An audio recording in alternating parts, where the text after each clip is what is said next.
Objects, do fires have temperature in the absence of a feeling being? Yep. I'm sorry? Wait.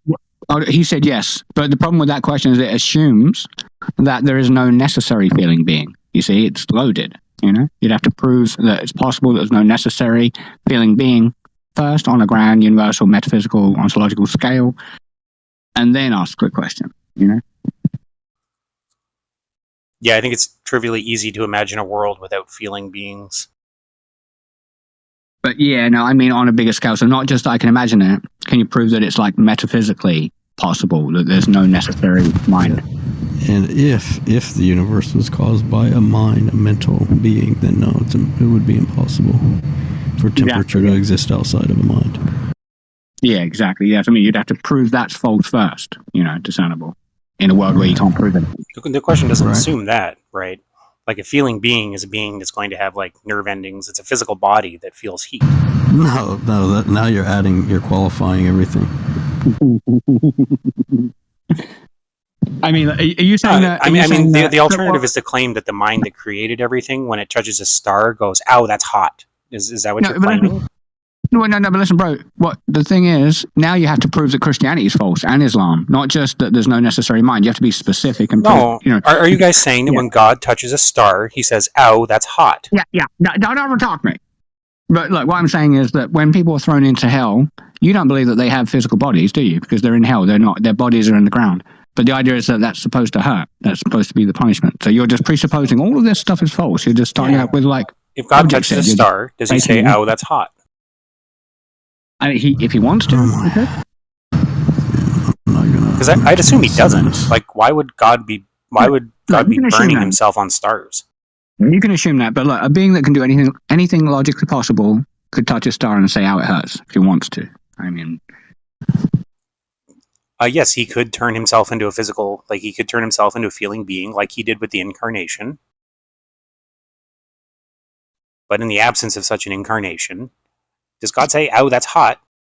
I mean, look, if you want a genuine response, I could just keep on critiquing you, but look, if you want a Christian response, probably no, given that according to the descriptions of him in the heavens, he's all ablaze. He's literally surrounded by fire, and there's a rainbow around the throne, and his eyes are like flames of fire, and his legs look like pillars of fire, and because it'd be weird if God felt pain, right?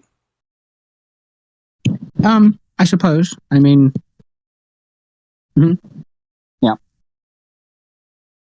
yeah. If God's like, well, this region of the universe, I can't go there because if I do, I'll get burned. Right, but we're just reasoning from supposing. Even me, you're even dragging me into just like, well, would it be weird? I suppose, but it doesn't really, it's not deductive. We're not proving anything. You haven't proven that you don't know anything or nothing, Yeah, I'm just looking to see which bullets will be bitten here. Well, let's just start with this. Like, either there is an unconditionally non-dependent, non-contingent, non-derivative, fundamental, revelatory, honest, being that has a means in order to get some information such you couldn't be wrong about it, securing the entire chain of justification, ontology, epistemology, the laws of logic and the puppy dog, or not. That's a true dichotomy. Yeah, you don't need any of that. Okay, what's the argument? What's the argument you need any of that? No, you made the claim that you do not need it. I asked a question. I just said... Yeah, I don't think about that stuff when I make claims. Therefore, I don't need to think about it when I make claims. No, look, I gave a question, so I didn't make any claim. I just I asked, look, it's either X or not X, because it's a true dichotomy, and then you sort of said it's not X, and I asked you to justify it, and then you're trying to shift the burden of proof and deny... Sure. So the conditions of thought are included in each thought. All that stuff you said is not included in my thoughts. Therefore, it's not conditions of thought. No, either there is a fundamental, inherently transcendent, absolute, being that's securing the entire chain of justificatory pathways such that you know something to be true or not. And if not, then you don't know anything to any degree and you're done, it's over. Yeah, and what's the argument for the to any degree part? Why not finite justifications of a finite knower? No, right? To any degree. Limited knowledge to limited extent with limited justifications. Yeah, I didn't say to an absolute degree. I said to any degree. That's what I'm saying. That is finite. So even if you give me 0. How do you know anything to 0.00000%? Well, I don't think there's a number to put on it. But you said to any degree, well, right? zero, That just then. means Just none. 0%. Well, that's 0.1. I mean, -1. How do you know anything to minus degree? Like, Yeah, I don't see why you're putting a number on it. The face of y'all's I mean, right. the finite Face of claim. y'all's correct. The finite claim is there's a cat on the mat, and the finite justification is pointing at the cat on the mat. I mean, that's the claim, I guess. But then how do you justify that to any degree? Like 0 or -0? I just gave a finite justification. How does that justify anything? I don't understand. Like, Pointing to the cat on the mat is a finite justification for the finite claim there's a cat on the mat. and how do you know there's a cat on the mat? By pointing at it. Does that presuppose that it is there? It doesn't presuppose that it's there. It points at it being there. Right. Okay, so you are making a strong claim then that like it's a fact, it's necessarily true, it is there, you know this infallibly and emphatically, without any ultimate reference point, without any ontological, secure of epistemology, that's the claim, right? Well, I mean, you just tossed in a bunch of like synonyms for infinite knowledge there, which is precisely what I'm not talking about. No, I mean, look, to any degree. I'm granting even to minus the 0, finite degree of being able to point at the cat on the mat. That's a degree. I mean, that's the claim. That's the claim. Of course it is. And that's how you function in your daily life. Okay, right? Like, We've had this conversation before, right? In your daily life, when you're not having an apologetics discussion with someone, this is how you function. What's the ultimate contextualization, obviously on a grand universal scale, for the catness of that cat? There isn't some grand grand contextualization that actually exists. And you're done. No, obviously not. You're done. So if an asbestos alien touches a fire and says, "Wow, that's cool," are they saying something false? It depends on whether or not it's true or not. So why, if an asbestos alien touches a fire and says, "Wow, that's cool," what could make that false? Yeah, it would be that if they were lying, for example, that would make it false. Yeah, let's assume they're like telling the truth. They're not attempting to deceive. I want you to imagine a creature made of asbestos, not fox. Okay. Face of you. We'll make this. We'll make this much twist easier. The universe into something it's not. We get an Australian and a Norwegian, right? Imagine a square circle too. Well, an asbestos alien is not a contradiction. So, oh yeah, he always leaves when I ask this question because his position is comically absurd. So you see what I mean about a finite justification for a finite claim, right? Well, the problem with a finite justification, what it means is that there is no justification really for that chain, You mean infinite justification? No, I mean, I accept that justifications will be finite, like even in a God worldview. I mean, like even for God himself, if he knows every fact, then it's going to be like a finite set. That's okay, but it's just there's no grounds to predicate from. It's like you're saying, I have, I have brick number 4, brick number 5, brick number 6. There's my little set of justifications. And I go, well, are the bricks on a foundation? You go, I don't know. I go, are they on the ground? Are they cemented it? You go, I do. I have no idea. I only have the 3 bricks. Yeah, like, those are all questions about. Those would all be questions about an infinite set of justifications. Well, not necessarily infinite. It might be one more justification. Maybe if you went down one more brick, you go, okay, wow, I've hit rock bottom. I've hit the baseline of the whole universe. We can't go no lower. We've proved it deductively. Well, at least in theory, you could have hit rock bottom, but you haven't yet. But there would always be one more question. How do you justify that? Yeah, I mean, you might be like, well, how do I infallibly know? Even if, like, imagine if you use like the strongest atom bombs and you just couldn't go beneath the surface, you might be like, it maybe is the fundamental bottom, But then you might be like, well, how do we know that? Maybe we might need more DNA, more diamondite. Alternatively, it could just be the limits of like the conditions of human knowledge that you're hitting upon, and not necessarily the ground floor of reality. Yeah. Yeah, right. I mean, if we're just talking about but if we're talking about knowledge to any degree, then surely we're invoking that which is ultimate. Well, if ultimate in the sense of the ultimate conditions of like finite human knowledge, but I don't think that's what you mean. Like, even if there's, some bricks missing, according to our understanding, to invoke the bricks is either to invoke something unconditionally non-dependent or not. And if the bricks are not unconditionally non-dependent, then they're dependent, which means we're invoking implicitly something more fundamental,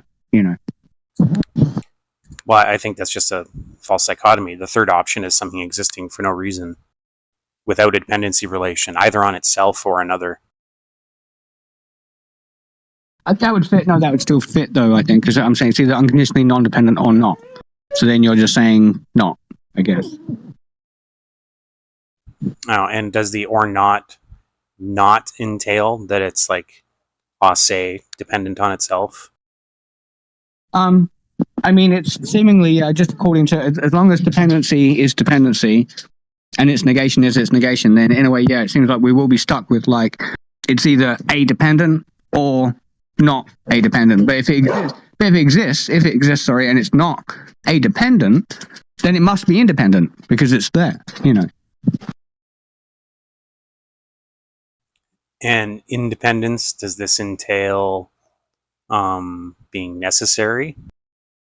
Yeah, eternal, ultimate, absolute, yeah, necessary, fundamental, yeah, revelatory, honest, yeah, definitely, yeah. Yeah, exactly. That's why I'm saying the third category is a being that isn't dependent on something else and not dependent on its own essence to exist, existing purely contingently. Well, but not dependently. Yeah, it wouldn't be dependent on its own essence or another being. Yeah. I mean, to me, that's not really intelligible, I mean, you could make it intelligible just by picturing a being in your head, right? Whatever being, and then imagining it ceasing to exist. And you can do that with every being. Just because you can imagine something, it doesn't mean that it's metaphysically possible. But it does mean it's intelligible. Right, yeah, I don't know that it's actually intelligible to have something that is of course it neither. does. You can picture a being yeah. and have it cease to exist in your head. Of course it's intelligible. It's very easy. I mean, look, something's either fundamental and unconditionally non-dependent or not. Something is either fundamental or not. Well, it's either fundamental, necessary, and unconditionally non-dependent or not. Well, yeah, then the not would just include a thing that is contingent, but not dependent on another thing. No. No, the question is, it's either unconditionally non-dependent, non-contingent, non-derivative, and necessary or not. Yeah, and the or not can include a being that is not those things and exists for no reason. Well, I mean, you're giving a reason. If it exists, how does saying it exists for no reason a reason? Yeah, that's the reason that you're giving. You're saying basically the lack of a reason is the reason why it is. How could that function as a reason? Well, it's because that's what you're giving. You're basically saying, like, I'm saying, where did it come from? And then you're giving like this metaphysical just so story account where like there was sort of nothing and then boom, it came from nowhere. And that's the reason. Like it's sort of, Yeah, what's the causal process? Yeah, there was nothing. And then kind of like it somehow, like something came from there. Yeah, what's the causal process? Well, normally it would be that, X comes from Y. Right, but I'm not talking about X coming from Y. Well, you're saying X comes from Y. This thing came from non-existence, from nothing or whatever. Can non-existence do something? No, but that just I you're agree. not asking me that. Yeah, but you wasn't asking me that. That's what I'm saying. The way you're positing it, even though it might be unreasonable, is that like no, it did happen. Like there was nothing, and it caused this thing. No, that's not what I'm saying. I agree with you. Nothing can't do things. Right. Yeah. Well, So then the that's other why I'm thing's saying important. nothing didn't do something. Right, yeah. So there's no But causal fine. story here. Well, where did the thing come from? It exists for no reason. Right, but that's the reason you're giving. So how can no reason be a reason? Then we're going to go back to, can nothing do something? I agree with you. Nothing can't do something. And no reason can't be a reason. Right, so yeah. Okay. I mean, but that doesn't sound intelligible. Of course it's intelligible. You can imagine a being popping into existence. You're right, yeah, but imagination isn't going to be a justification for what's metaphysically, like, obtaining. Well, I'm not talking about metaphysics. Just like, it's not going to be evidence for what's obtaining simplicitor, Yeah, how do you know that? Yeah, it's just because I can imagine something, like, I can imagine the kettle clicking itself on, but it doesn't click itself on. So it's, it's not really a justification for things obtaining just because I can imagine them. But it's intelligible to you, right? I can imagine a world where the kettle clicks itself on, but that's very different from imagining a world where there's no ultimate, absolute, unconditionally, non-dependent, non-contingent, non-derivative, fundamental, groundable being, securing ontology and epistemology in such a way that you could be, couldn't be wrong about it. That's Why? very different. Why? Because one is so fundamental, to deny it would be to, like, literally is just deny the grounds for all predication. It doesn't make sense to predicate a denial of the fundamental grounds for predication. And what do you think predication is? Yeah, it's like, I suppose, anything that I'm going to assert, Yeah, the cat is blue, right? Yeah. I mean, what do you think the proximate conditions, the closest conditions of being able to say the cat is blue are? I suppose, I mean, I don't know about the closest. It's going to be, depends on what you want, I suppose maybe to have eyes, light, gravity. I mean, it's going to be so many things. It's going to be difficult to really listen. Language and grammar, Right? and the ability to like imagine the cat. Mm-hmm. And the conditions of imagining the cat are going to be tied to the conditions of actually experiencing the cat. It might even actually get into now, like, laws of logic. You may well need those 3 laws in order to even imagine the cat. Yeah, you wouldn't be able to imagine a contradictory cat. Mm-hmm.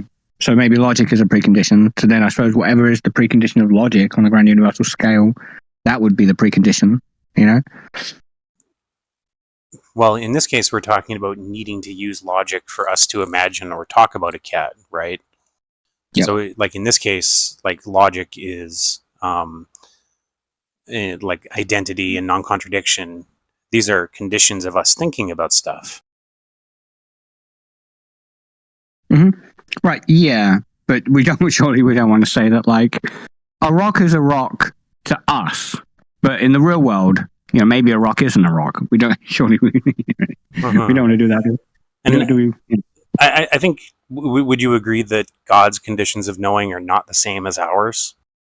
I guess yes, but at the same time, and people have really laughed at me for this, I do want to say that when I say God knows something, that he believes it, that it's true, and he has, like, the right reason for believing that. And people laugh. They go, dude, that's human knowledge. I'm like, dude. Sure. What? Yeah, but God doesn't need English grammar to know the cat is on the mat. Like, I need English grammar to be able to think that thought. Right, yeah. Yeah, I suppose, yeah, I'm not saying necessarily that. Although he might know the English grammar as well, I'm not really saying he needs that. No. Yeah, so it's possible for there to be different conditions of knowing. Yeah. Mm-hmm. Sure. Yeah.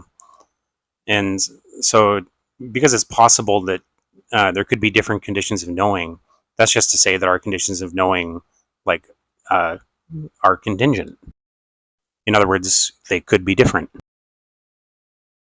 Mm-hmm. And dependent, right? Our knowledge is sort of dependent on the fact and the sort of relations between, like, I suppose, the input and the output signals or something, Well, I mean, the existence of the set of conditions themselves, like I think the sheer existence of our conditions, they just exist for no reason. Right, yeah. I mean, well, that doesn't make that position reasonable, even if I can imagine it. It's not necessarily like rational. So think about trying to like imagine the origins of our conditions of knowing, right? That's going to imagine involving the world before our conditions of knowing obtained. And that's going to involve us like retrojecting our conditions of knowing back into that time period. It's going to involve us imagining that our conditions of knowing are present in a world where our conditions of knowing are stipulated to not exist. Yeah. Like, am I tracking so far that like that response there is kind of a way for you to try and deal with? Because I think what I'm going to try and drop. I'm going to try and drop that like a rock was a rock from T1, and the laws of logic are universally binding on all things, and they're abstract, which needs a mind. So therefore, you need a concrete, universal mind to secure the universality of the laws of logic, simplicitor, full stop, and therefore God exists, right? I'm going to drop that. But then you're like kind of saying, well, maybe a rock being a rock, that's what we think now about the rock then, but maybe it wasn't a rock then, right? That's the idea, right? Yeah, the qualities of the rock that we encounter, when you're picturing the rock in your head, like all the like the conditions of that, like the rock appearing to be a rock, like it has to appear to something, and the thing it appears to has conditions of knowing. A thing with different conditions of knowing, the rock could just appear different. Or could appear the same, but would be known through a different method, I suppose. Well, like the conditions of knowing, for it to appear the same, the conditions of like appearance would have to be the same, right? Yeah, but I mean, I might see it as red, you might see it as red, but we have a different way of knowing. Maybe mine was revealed infallibly. Maybe you inducted that or something. Induced it, what do you call it? Inducted. Yeah. Well, when you imagine the rock in your head, can you imagine the rock in your head without space? Not really. I mean, even if I imagine nothing around it, it takes up its own little space. So exactly, you and I are both using space to imagine the rock, right? But God doesn't necessarily need to use space to imagine a rock. Yeah. Well, actually, that's weird. It might be, maybe even by definition, he might have to. Let's say if the rock takes up 1 cubic centimeter of space, or just say it takes up 1 x of space to make it more universal, then yeah, he might not be able to imagine that particular shape without that baked in, because it's just like definitional. It has that, maybe.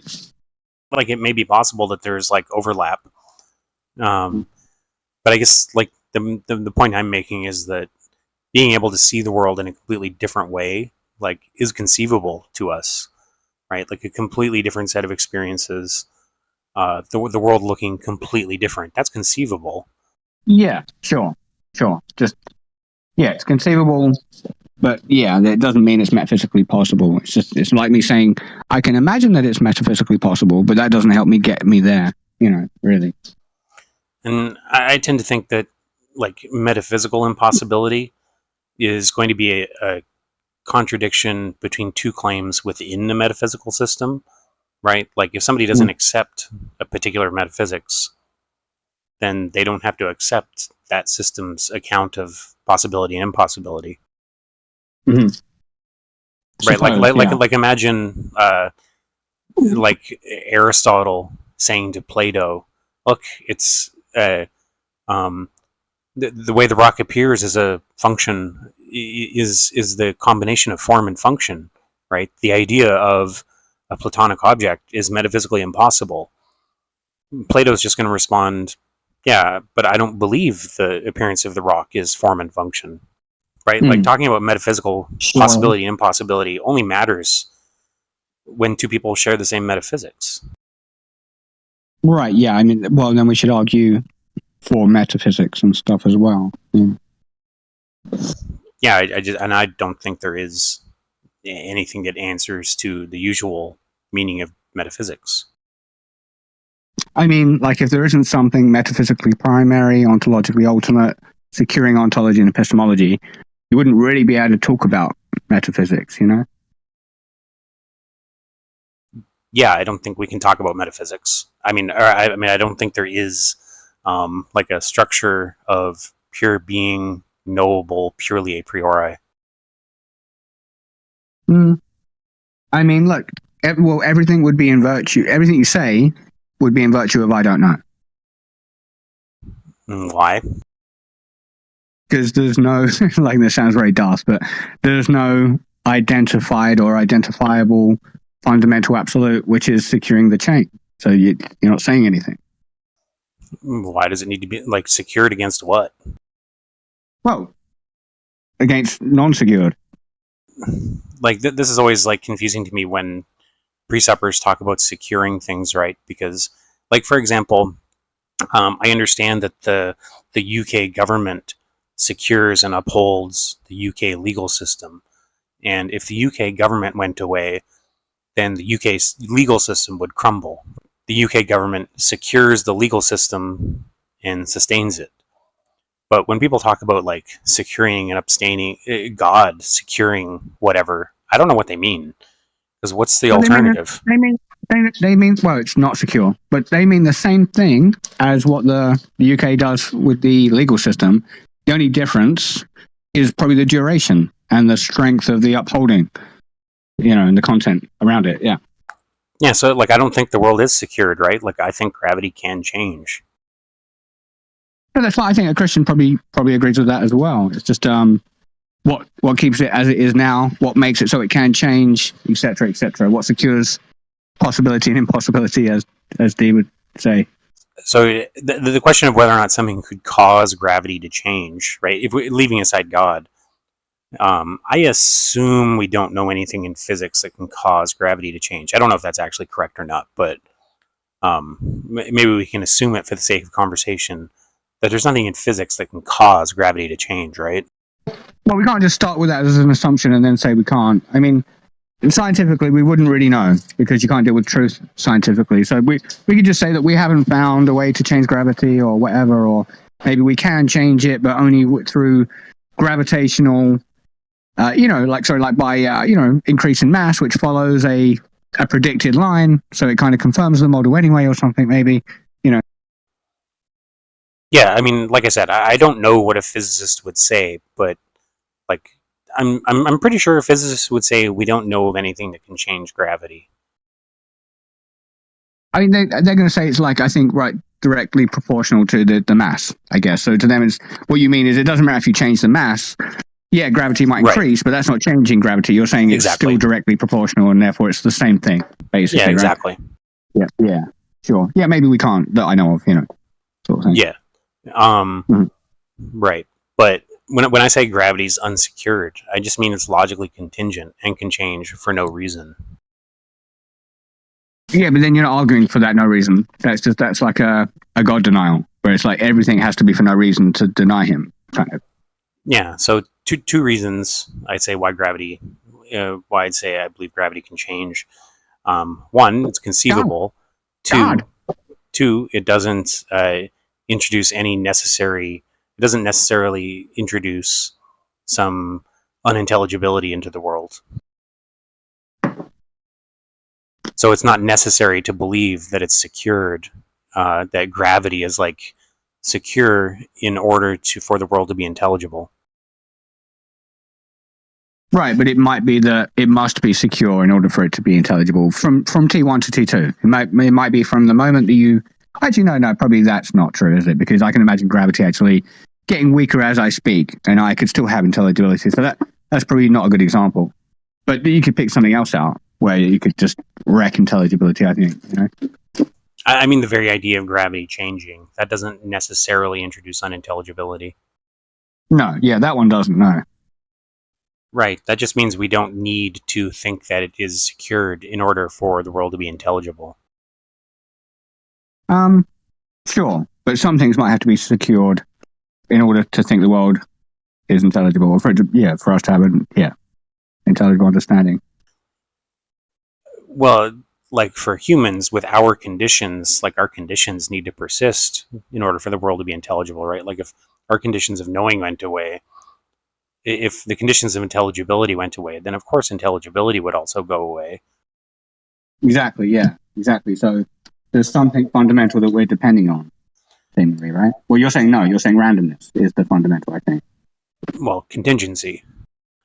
But it's not an Right, explanation for why it persists. It's not. Well, I mean, of course not. The whole point is that it could cease to persist. But it does persist while it persists. Answering that question would depend on knowing if there's something that can cause it to change. And no, I mean, no, not really. No, because it either persists from T1 to T2 or not. If anything has ever persisted from T1 to T2, then there is at least some continuity and etc. You know.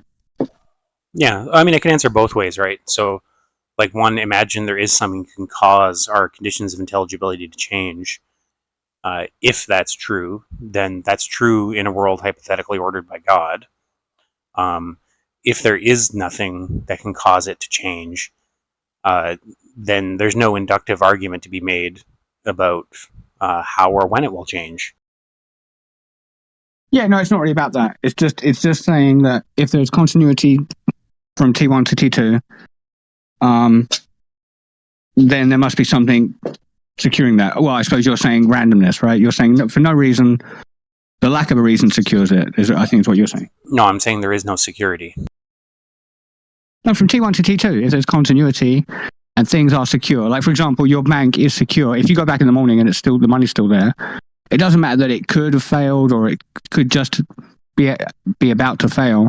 There is a sort of certain security and continuity. You know? Well, again, if we're talking about a hypothetical world where there's nothing that can cause it to change, right? Then, like, you don't need to secure it against a thing that can cause it to be insecure. Well, there's no necessity, I don't think, for time and space to just kind of hold out randomly and allow for continuity and things like that. There's no True. necessity. Yeah. Sure. Yes, true. So it's sort of contingent and not necessary, and then you're sort of saying, but it's contingent on randomness, so therefore it's no big deal. To say it's contingent on randomness would be to say that it's contingent on some set of possibilities that get actualized in an indeterminate way. That's not what I'm saying. Right, you're saying it's just no reason. In other words, when I ask what's the reason, you're basically saying I'm not answering, kind of. No, I'm saying I know there is no reason. Right, but yeah, in other words, like if you ask me, like, what's the reason the Bible is true? And I said, well, the reason is there is no reason. To say the Bible is true for no reason, then you wouldn't be able to say that the Bible is true because it conforms to the facts. Right, yeah, exactly. The same to you then, yeah. You can't say that what you're saying conforms to the facts because there's no reason. But the fact I'm pointing at is that there is no reason. That is the fact. Right, okay, the same with the Bible. Yeah, the fact that I'm pointing to is there is no reason. That is the fact. Okay, which excludes being able to say it's true because it conforms to the facts. Right, which that does the same to you. It excludes your ability to say it's true since it would have to conform to the facts. Well, no, like I said, the fact I'm pointing at is that it is contingent. That's the fact. Right, me too. Me too, yeah. That's the fact I'm pointing at, that it is contingent. That's the fact. Yeah, and if you want to say that, that's fine, but it excludes being able to say it's true because it conforms to, like, the historical facts.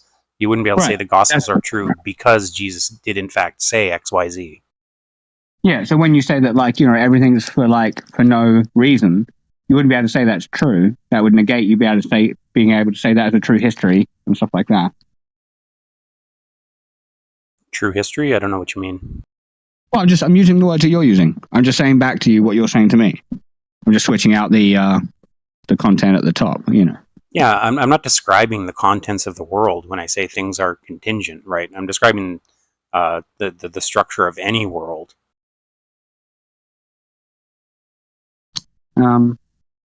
Like, I'm not making like claims about the list of stuff that exists or the list of things that they're made of. I'm just making a claim How, about the logical status of any world. how do you know that the thing that secured everything or didn't is like a random, a no reason or whatever? There is no security. Wait, I mean, that's not true. You can buy you can get like a security guard. You know, like you could literally hire a security guard, and part of the precondition of a security guard is that there is security. That's part of what you're paying for, I think. You know. Well, yeah, and you hire the security guard to secure against the possibility of like theft. Yeah. Right. Exactly. But I'm asking So what. yeah. But then I'm going to ask, like, God secures the world against what? Well, he just secures the world's simplicitor. Yeah, then I don't know what that means, right? Because it's not analogical to the security guard securing against theft. So it's like he maintains all things, and that they are as secure as the one who secures them. You know. But secures them against what? I mean, presumably against change. Well, not necessarily against change, just against insecurity. If things were insecure, what would that entail? That you wouldn't be able to depend on them in the same way as you would when they are secure. And I wouldn't be able to depend on them because, like, presumably the answer has to be because they could change. Well, it's not just that they can change, because like I can imagine a world where things are changing, but they're like going from like red to blue, but they're both in both that's states. our world. Yeah. No, I mean, you could have the security guard and the lock and the cameras, and all of them are changing. They're changing color, they're changing height, they're changing shape. You know, you can imagine a crazy world where the security guards are getting big and small, but it's still secure. So security, you're just guarding against insecurity, in other words, you know? But like, if the security guard is changing size, and the world is a consistent place, then that would just entail there's a cause for the security guard to be changing size. Not on your model. That could be for no reason. Yes. Right. Yeah. So if you just allow that, you know, then yeah, there could be no reason, but you could still have security and change at the same time, I think. Yeah, I'm saying there's no reason. There's no need to have this security you're talking about. There's a need to have security against theft, but security against insecurity, there's no need for that. Well, then you would have insecurity without security guarding against it. Yeah, I'm saying the world is not fundamentally secure. Right, yeah, that's insecure. Okay, and that's only a problem for me if you tell me what sort of entailment, like, is there supposed to be an entailment from that I'm supposed to disagree with? Yeah, so like the things that would have been reliable when they were secure now are not going to be as reliable in a context that they are insecure. For example, like, you know, knowledge, truth, wisdom, ontology, epistemology, identity, etc. Those things are going to be less secure if they are not secure. And I don't, unless you're talking about change, I don't know what it means. Yeah, no, it may include change, but it's not just change, because like I say, that just because something changes doesn't mean it becomes less secure. It might change and become more secure. You know, maybe the security guard gets stronger, the lock gets denser. Maybe that's what, maybe, yeah. Yeah, and then they do a better job of securing against the change of my money being there and then it being not there because somebody stole it. Sure, yeah, change is fine. We're including change as long as, yeah, I get it, you're not like going to straw man it, but yeah, it's not just change, but sure, Yeah, so it's still unclear to me what you think I'm supposed to be disagreeing with here. Well, is ontology, epistemology, identity, and the puppy dog experiencing a state of continuity and a certain level of security, or would you say no? Well, I mean, the continuity is one of our conditions of intelligibility. Right.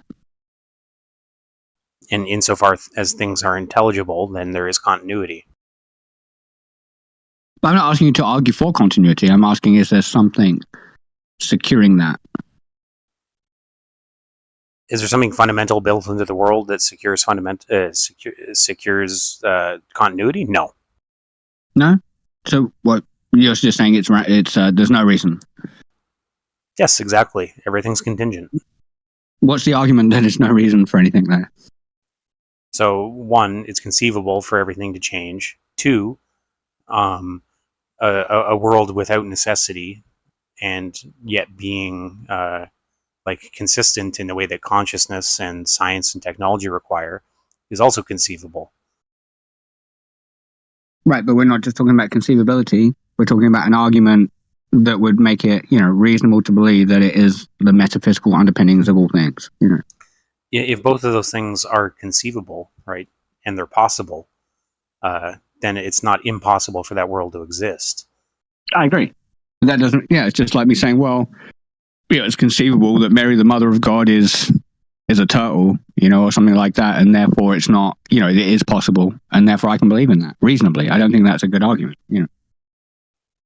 But that would be a particular fact of the world, right? And to like a particular fact of the world is going to be dependent on that particular fact. Like imagining that Mary is a turtle doesn't make that so. Right, same for you. Yeah, exactly. That was my whole point. That's my whole point. That yeah. Well, I mean, like take the difference between these two claims, right? So claim 1, there is in fact a tiger in the room next to you.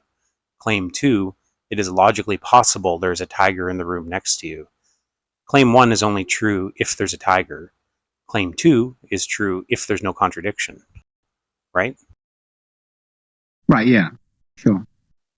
Right. Claim 2 is what I'm making about the world. Mary is a turtle is claim 1. What, meaning what? About the world or abstract in nature? Or? Well, Mary is a turtle is equivalent to there is a tiger in the room next to you. Mary is a turtle is only true if in fact she was a turtle. Just like it's only true if there's a tiger in the room next to you, if there is in fact one there. Right, yeah, and that's equivalent of you just saying that all things come from a random thing. It's like, it would be true if it was the case, obviously, but then that doesn't make it true or reasonable, justified, or anything like that.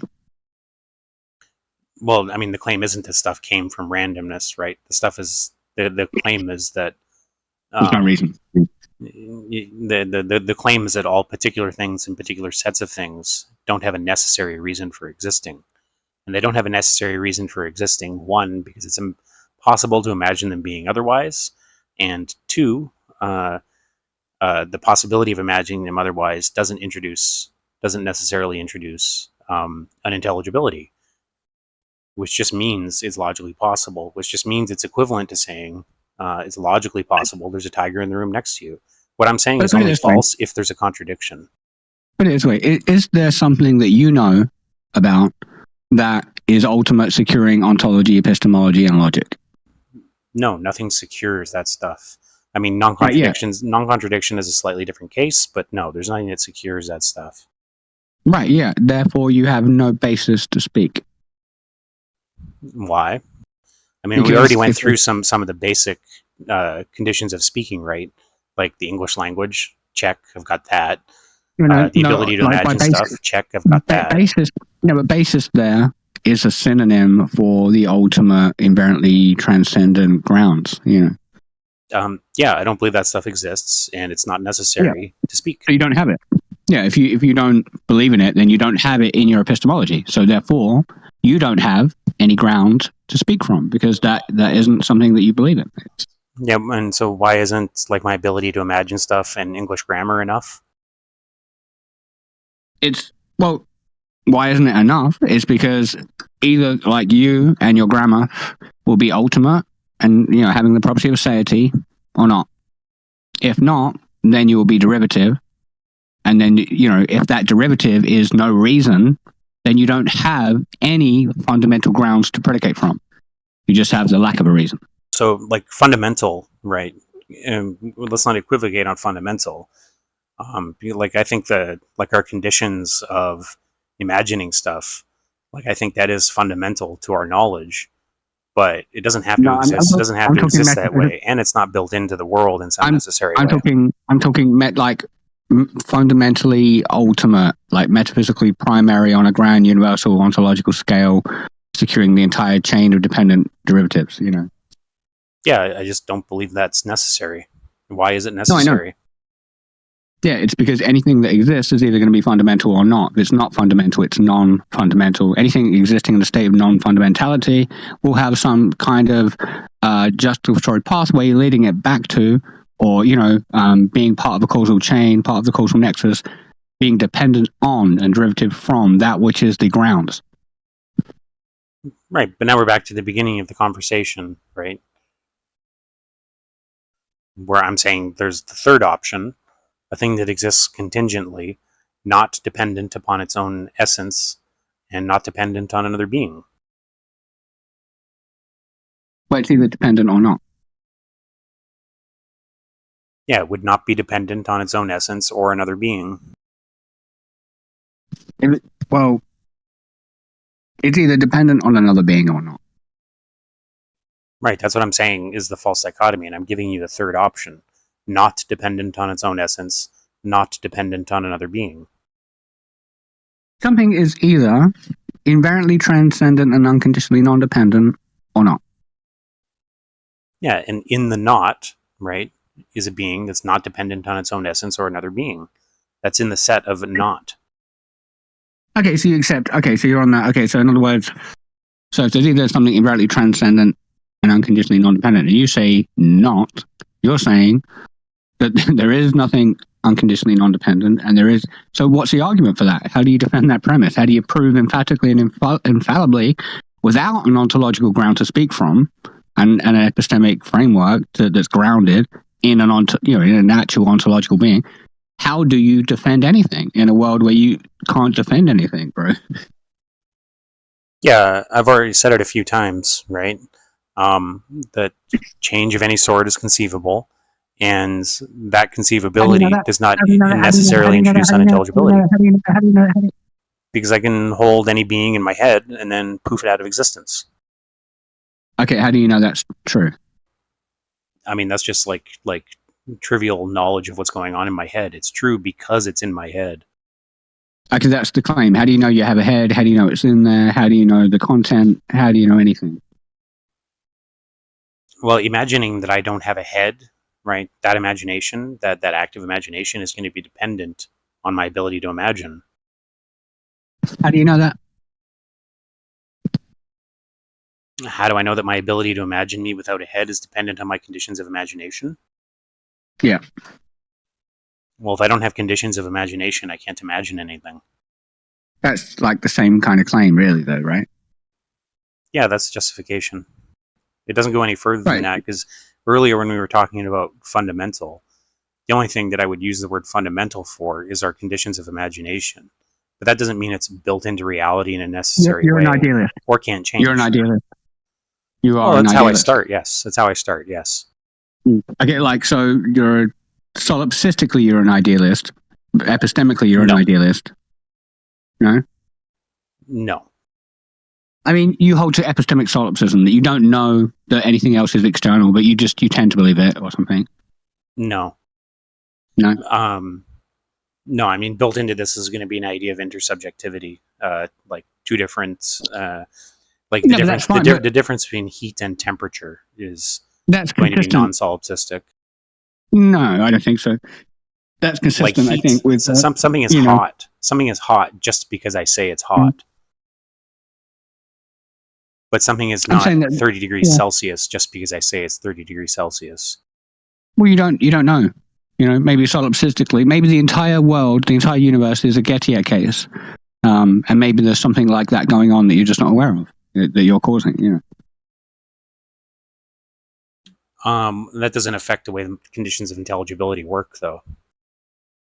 Right? That could be the conditions of my intelligibility being spoofed, but they remain the same conditions of intelligibility. Well, you don't know if you have them. Well, I mean, of course I do, right? If I didn't, I wouldn't be able to imagine stuff. Well, yeah, but again, you didn't really defend that you know that you can imagine stuff. You just restated the claim. Yeah, that's because it's fundamental in a way that is not necessarily built into reality. I'm just saying, ultimately, all you have is claims, and you've admitted that they're all for no reason, ultimately. No, I don't make the claims for no reason. I say stuff exists for no reason. Everything is ultimately because of no reason. The way things exist is ultimately because of no reason, yes. Yeah. Like the state of your existence with your knowledge and your beliefs is basically for no reason, ultimately. Yes. Yeah. Okay. I mean, I'm happy to. Yeah. I'm happy with that. If you're happy with that, I'm happy with that. Yeah, that's what I say every time. Sure. I mean, it's cool. It sounds quite, reasonless and kind of arbitrary and stuff. But yeah, cool.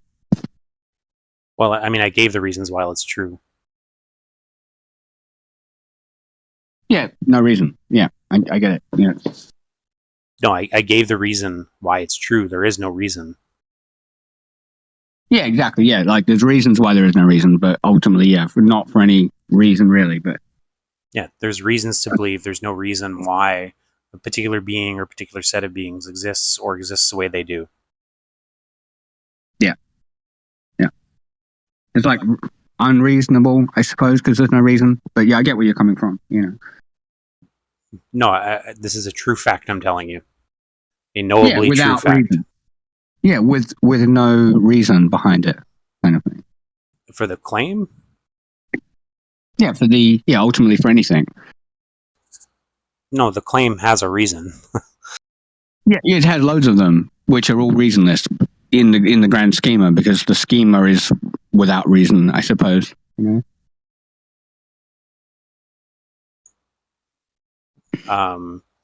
reason is without reason? No, the reason has a reason. No, I mean, like, all things are without reason, but we have reasons to believe that. The but existence. Just ultimately, yeah. There's no reason why I believe that. That things exist. I have reasons, there's no reason. Yeah, I get it. Yeah, I have reasons, there's no reason. And there is no reason for that ultimately, but I still have reasons to believe there's no reason, basically. Yeah, I'm saying I have reason to assert that particular beings and particular sets of beings exist without reason, yes. What's the reason for that? The conceivability and the possibility of that world being intelligible. How do you know the laws of logic are invariant throughout all time and space, such that they are universally binding on all things, including here, now, such that that proposition does not fail? Every world that has contingent stuff in it is non-contradictory. Yeah, that's gobbledygook. That is not a direct response. Yeah, so the whole point of being contingent is that you can become what you're not, right? That gravity can become an attracting force or cease to exist. In order to become what you're not, you can't already be what you're not. Like, gravity cannot become an attracting force. It can only become a repelling force. Mm-hmm. That's why a world of contingent objects is non-contradictory. Mm-hmm. What about if in between every frame of time is a frame of non-time, and the thing that's in the state of non-time is in a state of non-being? So when we go from that state to the next state, which is where it's in being and in time, then we're what do we call it? Then we are. What was the thing you said? You can't go from this to that because you're already that. You can't go from like the non to the positive because you're already positive. Well, in this state, we'd be going from the non again, so we can actually do those. Yeah. I did not follow that. No. So what you were saying, for example, I can't remember what example you used, but you were like, we can't, like let's say we can't go into motion if we're already in motion, or we can't become repellent if we're already repellent, because you can't become what you are. Yeah. So I'm saying, what if in between every slice of time was a slice of non-time where things are now back into potentia, they're not actualized. So in fact, things that are in motion can come into motion, because in between motion is a state of non-motion in which it's always going from non-motion to motion. Sure. Sure, that would be possible, but that would be a particular claim about our particular world. Just like Mary is a turtle. Yeah. And I it would mean, only be I think true if there's- that was yeah. true. There may be evidence for that. I think it's the quantization of time and space, and so basically, you have to like phase shift, like from, in a sense, like this pixel, which is just like a finite distance from that pixel, and there's no Okay. distance in between. We're at the baseline. There is no more pixel. There isn't any pixels between the pixels, so you have to jump. Okay, like kind of thing. if you think that's like Yeah. like if you think that's a possible description of the actual world, Mhm. then that's a possible description of a world ordered and secured by God. Yeah, sure. And You it's don't also have a that possible kind description of a contingent world, right? But it would be a description of a particular fact about a particular world, like Mary is a turtle. And so it would only be Oh, true mm. if it conformed to a particular fact about a particular world. What would you say has more reason? Something that has a reason, or something that has no reason? What would I say has more reason? Something with a reason and something without a reason? Yeah, what has more reason? That which has a reason, or that which has no reason? I mean, the question answers itself, doesn't it? I'm not I mean, sure. the thing with a reason has a reason. Right, yeah, it's even more reason than the thing with none. Yeah, Yeah. cool. I should have left like half an hour ago. I got family stuff to do, so, but Okay, good talk. yeah, me too. Yeah, cool. But great. See you soon,